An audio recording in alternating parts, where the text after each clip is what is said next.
in June, we're doing the push-up challenge. We're raising money for mental health and in particular Lifeline. Now, a lot of people are doing this challenge and you've got to do lots of push-ups. And what we're finding is that there are a few common mistakes that people make when they're doing push-ups. Now, why is it important to know this? It's because if you don't do it correctly, you can injure yourself and end up seeing one of us.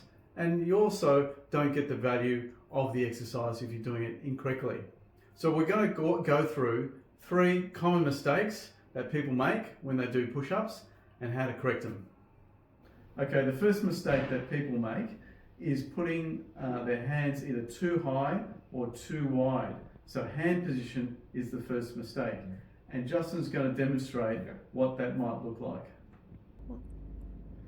So Justin is going to demonstrate a push-up here. Now his hands are very wide and they're a little bit high. So you can see how difficult this is for him.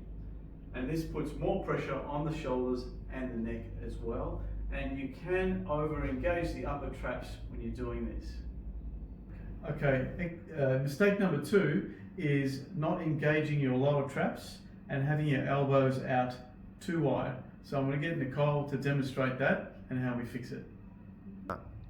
Okay, so Nicole here is in a wide stance and she's going to do a push-up now with the elbows coming out to the side. And as you can see, the elbows are pointing right away and it's quite a difficult movement to do, and upper traps are over-engaging as well. Okay, in this position here, Nicole's hands are a little bit closer, and as she does a push-up, we'll see the elbows go backwards rather than out to the side. So the elbows are a bit closer into the body, and that naturally engages the lower trap and holds the shoulder blades down, and that's a better position to do this. It'll lead to less neck strain, less shoulder strain, less upper back strain.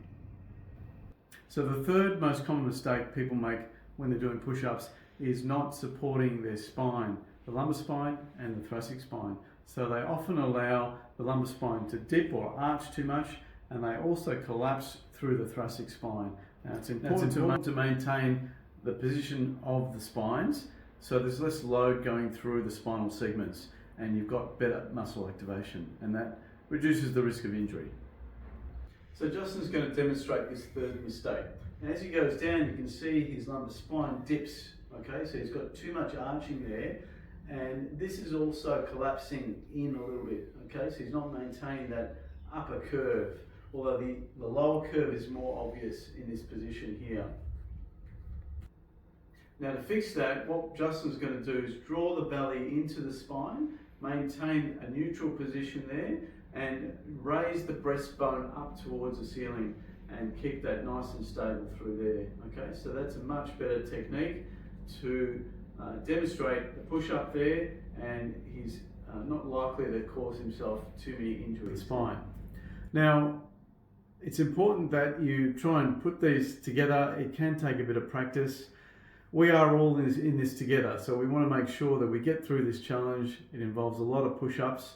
We're certainly doing our stretches. We're doing tune-ups on each other as well to keep our body in a good state. If you find that things are getting difficult and you're getting some aches and pains as a result, make sure you call in to your local physio to make sure you can push through this challenge and push for better health and better mental health across the board.